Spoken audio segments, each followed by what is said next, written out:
Hello friends, एक बार फिर से स्वागत है आपका हमारे यूट्यूब चैनल पे। तो देखो, रियल नंबर चैप्टर की इंट्रोडक्टिव वीडियो हो चुकी है। तो आज हम एक्सरसाइज 1.1 और एग्जाम्पल पढ़ने से पहले एक बार ये छोटी सी थ्योरम है, ये पढ़ लेते हैं। ठीक है, तो क्या कहती है theorem? Every composite number can be expressed as a product of primes and these factorization is unique apart from the order in which the part factor occur. देखो, अभी फिलहाल के लिए, थोड़ी देर के लिए इस यूनिक वर्ड को भूल जाओ। अब क्या कहती है थ्योरम कि दुनिया का कोई भी कंपोजिट नंबर उसके प्राइम फैक्टर के टर्म में एक्सप्रेस करा जा सकता है। दुनिया का कोई भी कंपोजिट नंबर उसके प्राइम फैक्टर के प्रोडक्ट के रूप में एक्सप्रेस करा जाता है, प्रोडक्ट की टर्म में एक्सप्रेस करा जाता है। मान लो मैंने कोई नंबर लिया, कंपोजिट नंबर मान लो 210 लिया। इसके प्राइम फैक्टर्स क्या होंगे? 2, 105, 3, 3, 5, 5, 7 और 7, 1। तो 210 एक कंपोजिट नंबर है। इसके प्राइम फैक्टर्स क्या होंगे? 2, 3 इंटू 5 इंटू 7। ठीक है, ये प्राइम फैक्टर क्या है? 210 के फैक्टर ही तो है ना भाई। 210 के ये फैक्टर है। अब आओ यूनिक वर्ड पे। यूनिकली वर्ड का मतलब क्या है कि 210 को दुनिया का कोई भी कंपोजिट नंबर उसके प्राइम फैक्टर के प्रोडक्ट के टर्म में एक्सप्रेस करा जा सकता है। दुनिया का कोई भी कंपोजिट नंबर होगा ना, तो उसको एक्सप्रेस करने का सिर्फ और सिर्फ एक ही तरीका होगा, एक यूनिक तरीका होगा। ये ऐसा नहीं हो सकता कि भाई मैं किसी नंबर को रिप्लेस कर दूं, 3 की जगह पे मान लो 5 लिख दूं, या फिर किसी नंबर को हटा दूं। आप देखो यहाँ पे मैंने 5 लगा दिया, तो ये तो टर्म ही चेंज हो गया, कंपोजिट नंबर ही चेंज हो गया, है ना भाई। तो एक यूनिक प्राइम फैक्टर्स होते हैं किसी भी कंपोजिट नंबर के। ठीक है, आगे देखो। Apart from the order in which the prime factor occur, मतलब कि मैं इसको ऐसे लिख सकता हूं 2, या फिर 7 इंटू 5 इंटू 3 इंटू 2, ये चल जाएगा। आगे पीछे लिख दो। देखो, इसको मल्टीप्लाई करोगे तो यही आएगा, इसको मल्टीप्लाई करोगे तो यही आएगा। तो थ्योरम क्या कहती है? आगे पीछे चल जाएगा। Apart order in which the prime factor occur, लेकिन जो लिखने का तरीका होगा वो पूरी दुनिया में प्राइम फैक्टर का एक यूनिक तरीका होगा। यानी कि इस कंपोजिट नंबर को इसके अलावा हम किसी और तरीके से एक्सप्रेस नहीं कर सकते। यही थ्योरम कहती है। भाई मान लो मेरे पास 6 नंबर है कोई, इसके फैक्टर्स क्या होंगे? 2 इंटू 3। क्या इस कंपोजिट नंबर को इन प्राइम फैक्टर के अलावा किसी और तरीके से एक्सप्रेस करा जा सकता है? नहीं ना। तो यही थ्योरम कहती है। यानी कि यहाँ से एक बात पता चली कि कभी भी अगर हम किसी कंपोजिट नंबर को उसके प्राइम फैक्टर के प्रोडक्ट के टर्म में एक्सप्रेस करते हैं, तो जो एक्सप्रेशन आएगा ना, वो एक्सप्रेशन अपने आप में यूनिक होगा, एक लोता होगा अपने आप में। और कोई तरीका नहीं होगा कि जिससे हम यही काम कर सके, इसके अलावा और कोई तरीका नहीं होगा। यही थ्योरम कहती है। ठीक है, तो एग्जाम्पल करते हैं। एग्जाम्पल फर्स्ट देखो, वो थ्योरम जो अभी हमने पढ़ी वो यहाँ पे यूज होगी। पढ़ते हैं। Consider the number 4n। एक नंबर मानो ये 4n कंसीडर करो, where n is an a natural number, जहाँ पे n क्या है? एक नेचुरल नंबर है। Check whether there is any value of n। Check करो n की कोई भी वैल्यू, मतलब कोई भी natural number, for which 4n and with the digits 0, जिसके एंड में, मतलब इसको हम सोल्व करेंगे अगर, तो इसके एंड में 0 आना चाहिए। और n की जगह पे हम नेचुरल नंबर ले सकते हैं, नेचुरल नंबर कोई भी, 1, 2, 3, 4 कोई भी। देखो, अगर मैं n की जगह पे 2 मानूं तो 4 इंटू 4 16, 0 तो नहीं आई लास्ट में। ऐसा ही कोई नंबर लेना है यहाँ पे कि लास्ट में 0 आ जाए जिसके। और 0 कब आ सकती है? देखो, या तो 10 हो, 20 हो, 30 हो, 100 हो, 120 हो, 500 हो, 1000 हो। अब 10 के फैक्टर क्या हो सकते हैं? 2 इंटू 5। ठीक है, 20 के 2 इंटू 5। ठीक है, 30 के क्या हो सकते हैं 2 इंटू 3 इंटू 5, और 100 के 2 इंटू 2 इंटू 2 इंटू 5 इंटू 5। अब यहाँ पे एक बात देखो ध्यान से, एक चीज़ है यहाँ पे 2 5 2 5 2 5 2 5, मतलब कि कहने का मतलब जीरो लाने के लिए, एंड में जीरो लाने के लिए 2 5 उसके फैक्टर में होना चाहिए, तभी लास्ट में जीरो आएगी। ठीक है, जैसे देखो 2 इंटू 5 का अगर नेचुरल नंबर 1 लेंगे तो 10, 2 इंटू 5 नेचुरल नंबर n मतलब 2 लेंगे तो 2 2 जा 4 और 5 5 जा 25 और आ गया 100। अब भी लास्ट में जीरो आ रही है, तो क्या 4n को सोल्व करके लास्ट में जीरो आएगी?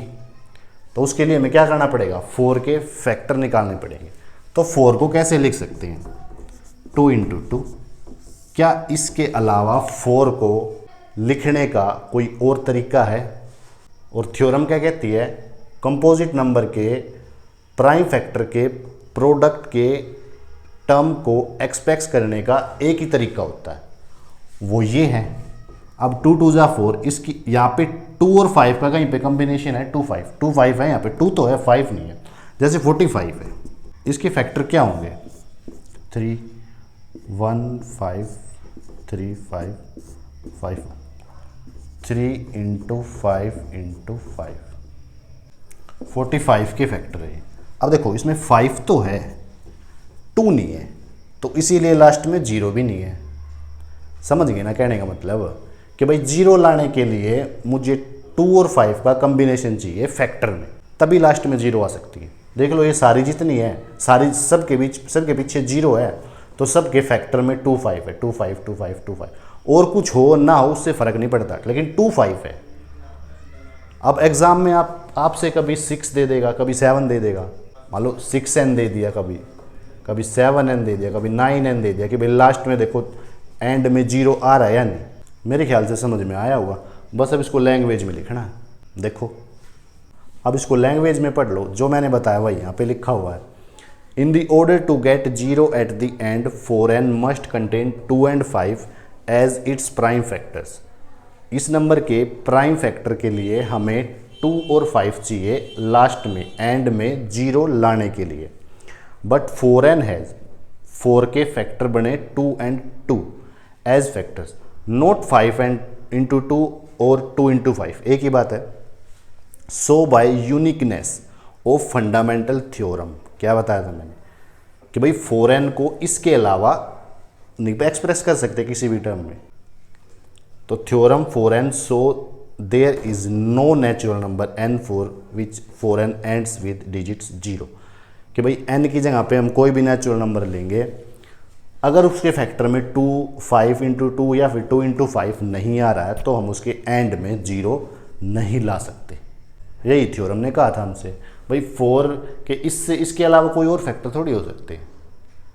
ठीक है, नेक्स्ट एग्जांपल करते हैं। Find the LCM and HCF of 6 and 20 by prime factorisation method. Prime factorisation करना आता हो आपको, छोटी क्लास में सिखाते हैं। तो 6 का और 20 का प्राइम फैक्टराइजेशन करके एचसीएफ और एलसीएम निकालना है फैक्टराइजेशन मेथड से। तो 6 2 3 3 और 20 2 10 2 5 5 1, तो 2 इंटू 3 2 इंटू 2 इंटू 5, मतलब कि 2 की पावर 2 इंटू 5। देखो बेस सेम होता है तो पावर ऐड हो जाती है, 9th क्लास में हम सीख चुके हैं। बेस सेम है तो पावर ऐड हो जाएगी, 3 आ जाएगा। ठीक है, तो एचसीएफ, यहां पे सबसे पहले कॉमन देखो, कॉमन क्या है यहाँ पे 2। अब लीस्ट पावर सबसे कम वाली पावर इसमें है 1, यहाँ पे 2 की पावर 2 है, यहाँ पे 2 की पावर 1 है, तो 1। ठीक है, ये एचसीएफ होगा।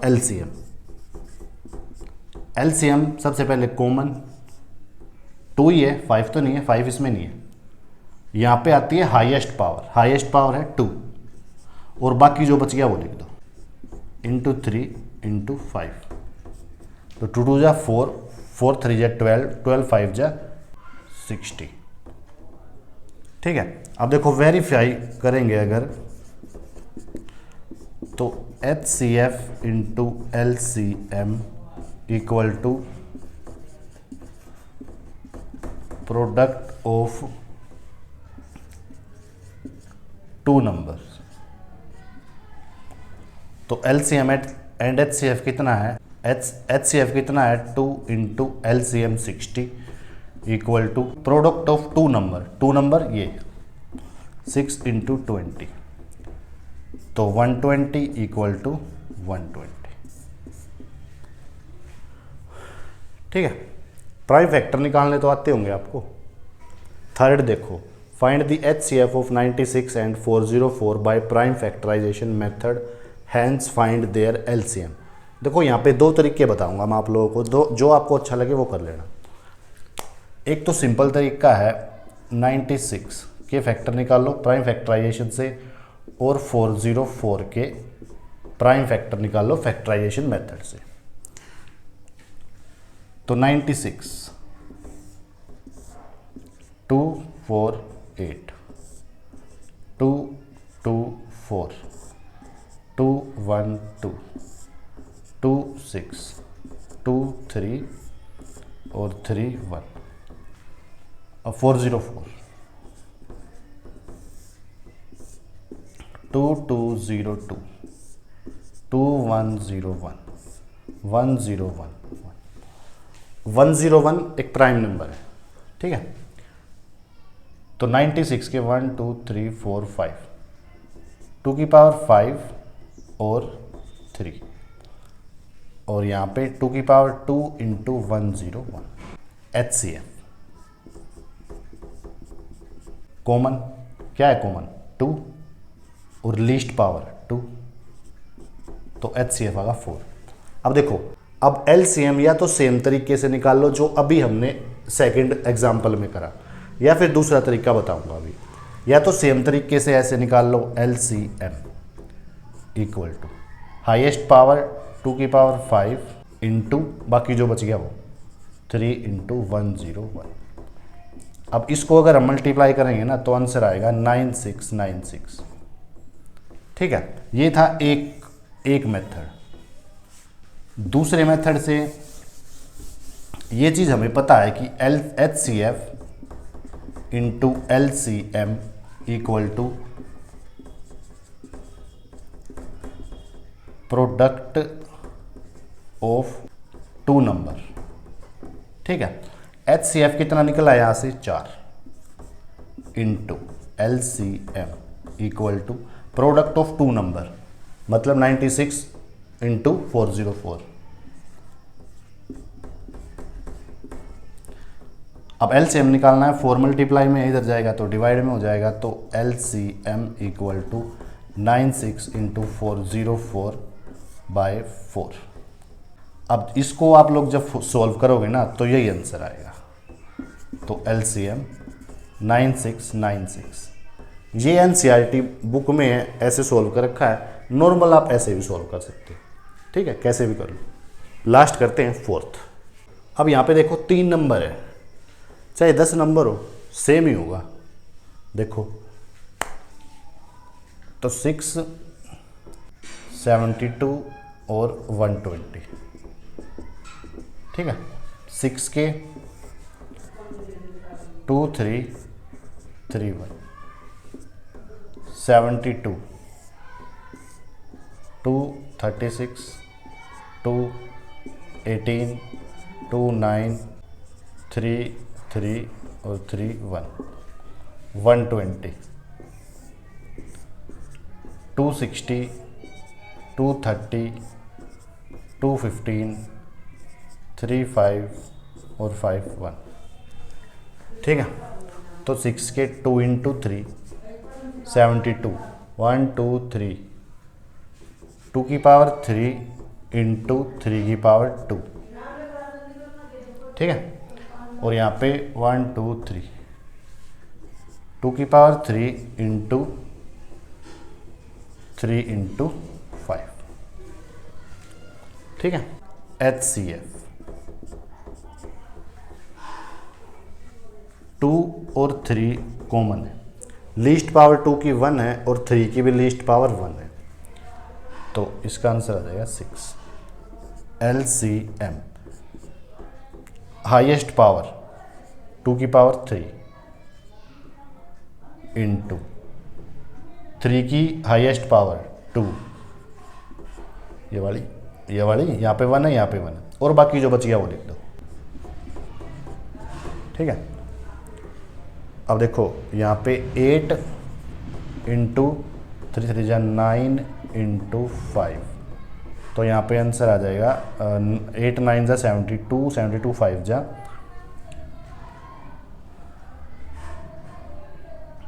360। ठीक है, और एक बात यहाँ पे HCF into LCM not equal to product of 3 number. जो HCF और LCM का प्रोडक्ट होता है ना, वो 3 नंबर के लिए नहीं होता, वो 2 नंबर के लिए वैलिड होता है। ठीक है, तो बस आई होप समझ में आया होगा। अगर कुछ नहीं समझ में आया तो आप लोग कमेंट कर सकते हो, और नेक्स्ट वीडियो में फिर हम एक्सरसाइज के क्वेश्चन आंसर करेंगे, एक्सरसाइज 1.1। तो बस टेक केयर, बाय बाय।